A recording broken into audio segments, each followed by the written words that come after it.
நண்பர்களே, நான் இன்று சொல்லப்போகும் விஷயம் சாதாரணமானது இல்லை. இந்த பேச்சை முழுமையாக கேட்காவிட்டால் உங்கள் பணத்தை பற்றிய எண்ணமே மாறிவிடும். இப்போது நான் சொல்லப்போகும் ஒவ்வொரு வார்த்தையும் ஒரு எச்சரிக்கை. இந்த எச்சரிக்கையை புரிந்து கொண்டவர்கள் வாழ்க்கையில் உயர்ந்தார்கள். புரிந்து கொள்ளாதவர்கள் தங்கள் கையால் தங்கள் எதிர்காலத்தை இழந்தார்கள். சாணக்கியர் ஒரு இடத்தில் சொல்லும் சிந்தனை என்ன தெரியுமா? பணம் இல்லாதவன் ஏழை அல்ல. பணக்காரனாக சிந்திக்க தெரியாதவன்தான் உண்மையான ஏழை. இதன் அர்த்தம் என்ன? ஒருவன் கையில் 1,00,00,000 இருந்தாலும் அவனுடைய மனநிலை ஏழையின் மனநிலையாக இருந்தால் அந்த 1,00,00,000 ஒரு நாள் காணாமல் போய்விடும். அதனால்தான் ஒருவன் இன்று வெறும் 100 இருந்தாலும் அவனுடைய மனநிலை பணக்காரனின் மனநிலையாக இருந்தால் ஒரு நாள் உலகமே அவனை பார்த்து வியக்கும். இதுதான் முதல் ரகசியம். இதை பெரும்பாலான மக்கள் புரிந்து கொள்ளவே மாட்டார்கள். அதனால்தான் அவர்கள் எவ்வளவு சம்பாதித்தாலும் மாத கடைசியில் பணம் எங்கே போனது என்று தேடிக்கொண்டே இருப்பார்கள். இப்போது நான் உங்களிடம் ஒரு கேள்வி கேட்கிறேன். உங்கள் கையில் ரூ. 1000 இருந்தால் முதலில் என்ன செய்வீர்கள்? செலவு செய்வீர்களா? அல்லது அதை எப்படி பெருக்குவது என்று யோசிப்பீர்களா? அதுதான் ஒரு சாதாரண மனிதனுக்கும் ஒரு பணக்கார மனநிலை கொண்ட மனிதனுக்கும் உள்ள மிகப்பெரிய வித்தியாசம். சாணக்கியரின் எச்சரிக்கை இதுதான். கையில் வந்த பணத்தை பாதுகாக்க தெரியாதவன் விதியை குறை சொல்ல தொடங்குவான். இந்த ஒரு வரி உங்கள் வாழ்க்கையை மாற்றிக்க முடியும். ஏனென்றால் இன்று உலகத்தில் பலர் பணம் வரவில்லை என்று கவலைப்படுகிறார்கள். ஆனால் உண்மையான பிரச்சனை பணம் வருவது இல்ல. பணம் வந்த பணத்தை தக்க வைத்துக் கொள்ள தெரியாதவர்தான். இதை கேட்டவுடன் பலர் அது எப்படி என்று கேட்பார்கள். அதற்கான பதில் இப்பொழுது நான் ஆரம்பமாக்கிறேன். கவனமாக கேளுங்கள். ஒரு மனிதன் சம்பளம் வந்த முதல் நாளே தேவையில்லாத பொருட்களை வாங்க ஆரம்பித்தால் அவன் பணத்தை வாங்கவில்லை. பணம் அவனை வாங்க ஆரம்பித்து விட்டது. இந்த வாக்கியத்தை மீண்டும் ஒருமுறை யோசியுங்கள். பணம் உங்கள் கட்டுப்பாட்டில் இருக்க வேண்டுமா? அல்லது நீங்கள் பணத்தின் கட்டுப்பாட்டில் இருக்க வேண்டுமா? இதுதான் உங்கள் எதிர்காலத்தை முடிவு செய்யும். சாணக்கியர் எச்சரிக்கிறார். ஆசைக்கு அடிமையானவன் ஒருபோதும் செல்வத்திற்கு எஜமானாக முடியாது. இந்த வார்த்தையை வெறும் மேற்கோளாக நினைக்காதீர்கள். இது வாழ்க்கையின் சட்டம். நீங்கள் கவனிக்கிறீர்களா? சிலர் எவ்வளவு சம்பாதித்தாலும் எப்பொழுதும் பணக்காரராக மாற முடியாது. ஏன் தெரியுமா? அவர்களுடைய சம்பளம் சிறியதாக என்பதாக அல்ல. அவர்களுடைய ஆசை அவர்களுடைய வருமானத்தை விட பெரியதாக இருப்பதால்தான்.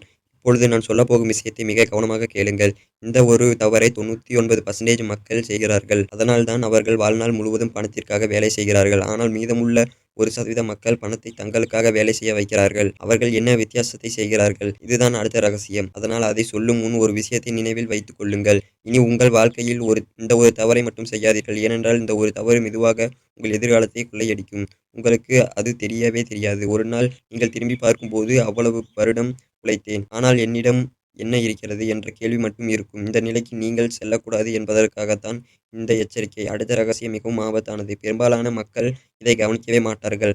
ஆனால் இதுதான் ஒரு மனிதனை ஏழையாகவும் அல்லது பணக்காரனாகவும் மாற்றும் மிகப்பெரிய காரணம். அதை பற்றி அடுத்த பகுதியில் விரிவாக பார்ப்போம். நண்பர்களே, இப்பொழுது நான் பேசப்போகும் விஷயத்தை சாதாரணமாக கேட்டுவிட்டு கடந்து போகாதீர்கள். ஏனென்றால் இந்த ஒரு உண்மையை புரிந்து கொண்டவர்கள்தான் பலருடைய வாழ்க்கையை மெதுவாக சிதைத்துக் கொண்டிருக்கிறார்கள். ஆனால் அவர்களுக்கு இது தெரியவே தெரியாது. சாணக்கியர் எச்சரிப்பது போல் உன்னை அழிக்க வரும் எதிரி எப்பொழுதும் மனிதனாக மட்டும் வரமாட்டான். சில நேரங்களில் அவன் ஒரு பழக்கமாக வருவான். சில நேரங்களில் ஒரு ஆசையாக வருவான். சில நேரங்களில் ஒரு செலவாக வருவான். அதனால்தான் ஒவ்வொரு செலவையும் ஒரு முறை அல்ல, இருமுறை யோசிக்க வேண்டும். ஏனென்றால் பணம் சம்பாதிப்பது கடினம் அல்ல. ஆனால் அதை இழப்பது ஒரே ஒரு முடிவால் கூட நடந்துவிடும். இப்பொழுது உங்களிடம் ஒரு கேள்வி கேட்கிறேன். உங்கள் வீட்டில் ஒரு சிறிய ஓட்டை இருந்தால் அதை உடனே அடைப்பீர்களா? அல்லது சின்ன ஓட்டை தான் என்று விட்டுவிடுவீர்களா? பெரும்பாலான மக்கள் விட்டுவிடுவார்கள்.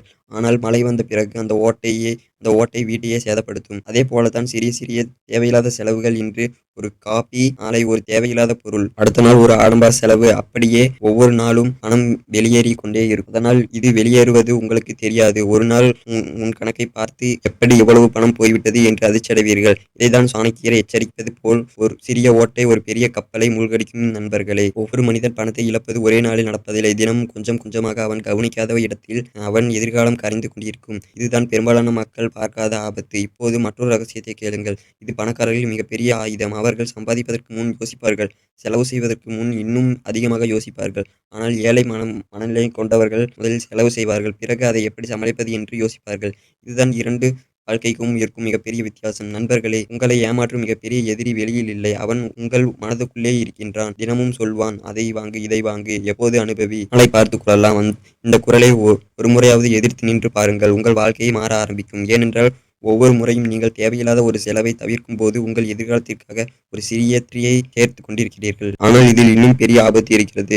அந்த ஆபத்தை 90% மக்கள் வாழ்க்கை முழுவதும் புரிந்து கொள்வதே இல்லை. சாணக்கியர் எச்சரிக்கிறார். உங்கள் வருமானத்தை விட உங்கள் பெயரை காப்பாற்ற வேண்டும் என்று நினைப்பவர்கள் ஆடம்பர வாழ ஆரம்பித்தால் ஒரு நாள் உங்கள் பெயர் போகும், பணம் போகும். இந்த வார்த்தையின் அர்த்தம் என்ன தெரியுமா? மற்றவர்கள் என்ன நினைப்பார்கள் என்று வாழும் மனிதன் ஒருபோதும் சுதந்திரமாக வாழ முடியாது. அவன் அடுத்தவர்களின் பார்வைக்காக தன்னுடைய எதிர்காலத்தை இழப்பான். இதுதான் மிகவும் ஆபத்தான கனி. இந்த கனியில் விழுந்தவர்கள் வெளியே வர மிகவும் கடினம். நண்பர்களே, உங்கள் வாழ்க்கையில் இன்று முதல் ஒரு முடிவை எடுத்துக் கொள்ளுங்கள். தேவைக்காக செலவு செய்பவன் ஆசைக்காக அல்ல, எதிர்காலத்திற்காக சேமிப்பவன் பகட்டுக்காக அல்ல. என் பணத்தை நான் தான் கட்டுப்படுத்துவேன், பணம் என்னை கட்டுப்படுத்த விடமாட்டேன். இந்த 3 முடிவுகள் உங்கள் வாழ்க்கையை மாற்ற ஆரம்பிக்கும். ஆனால் இன்னும் ஒரு ரகசியம் இருக்கிறது. இதுதான் எல்லாவற்றிற்கும் மிகவும் ஆபத்தானது. அதை அறியாமல் பலர் தங்களையே தங்கள் செல்வத்தின் கதவை மூடிக்கொள்கிறார்கள். அந்த தவறு என்ன? ஒரு மனிதனின் சிந்தனையை அவனுடைய செல்வத்தை எப்படி அளிக்கிறது? ஏன் சிலரிடம் பணம் வாங்குவதில்லை? சிலரை மட்டும் பணம் தேடி வருகிறது? இந்த கேள்விகளுக்கான பதில் அடுத்த பகுதியில் ஆரம்பிக்கிறது. இந்த ரகசியத்தை தெரிந்து கொண்டால் உங்கள் பணத்தை பற்றிய பார்வை இதுவரை இருந்ததை விட முற்றிலும் மாறிவிடும். நண்பர்களே, இப்போது நான் சொல்ல போகும் விஷயத்தை மிகவும் கவனமாக கேளுங்கள். ஏனென்றால் இந்த ஒரு விஷயத்தை புரிந்து கொண்டவர்கள் பணத்தை தேடி செல்வதில்லை. மாறாக பணம் அவர்களை தேடி வந்தது. இது மந்திரமல்ல, அது அதிர்ஷ்டமும் இல்லை, இது மனநிலை. சாணக்கியரின் சிந்தனையில் இருந்து நாம் கற்றுக்கொள்ள வேண்டிய மிகப்பெரிய பாடம் என்னவென்றால், செல்வம் முதலில் மனதில் உருவாகிறது. அதற்கு பிறகுதான் அது கையில் தெரியும். ஆனால் பெரும்பாலான மக்கள் அதற்கு நேர்மறையாக நினைக்கிறார்கள். முதலில் பணம் வந்தால் நான் மாறிவிடுவேன். இல்லை, நீ மாறிய பிறகுதான் பணம் நீண்ட காலம் உன்னிடம் தங்கும். இதை நினைவில் வைத்துக் கொள்ளுங்கள். ஒரு விதையை நல்ல மண்ணில் விதைத்தால் அது மரமாக வளரும். அதே மண்ணில் பாறையின் மீது வைத்தால் அது முளைக்கவே முளைக்காது. அதே போல் பணம் என்பது விதை. உங்கள் மனநிலையே அந்த மண். சரியாக இல்லை என்றால் எவ்வளவு பணம் வந்தாலும் அது வளராது.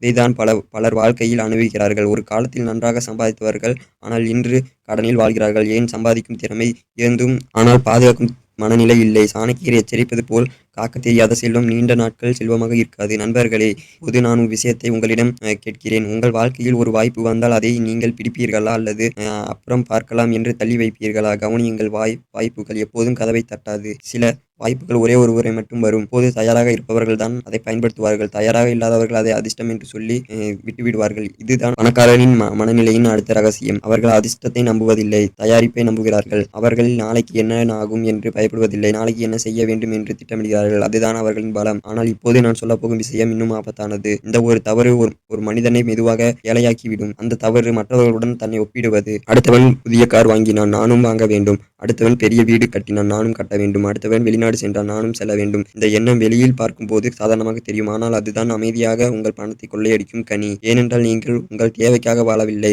மற்றவர்களின் பார்வைக்காக வாழ ஆரம்பித்து விட்டீர்கள். இந்த வாழ்க்கை ஒருபோது செல்வத்தை உருவாக்காது, அது கடனை மட்டுமே உருவாக்கும். நண்பர்களே, உலகத்தில் பெரிய பணக்காரன் பலர் மிகவும் எளிமையாக வாழ்ந்திருக்கிறார்கள். ஏன் தெரியுமா? அவர்கள் பணங்களை கவர்வதற்காக பணத்தை செலவிடுவதில்லை, பணத்தை வளர்ப்பதற்காக பணத்தை பயன்படுத்துகிறார்கள். இதுதான் அவர்களின் ரகசியம். பொது மிகவும் முக்கியமான எச்சரிக்கை. உங்கள் நண்பர்கள் அனைவரும் ஒரே மாதிரி சிந்திக்கிறார்களா? எப்பொழுதும் குறை சொல்கிறார்களா?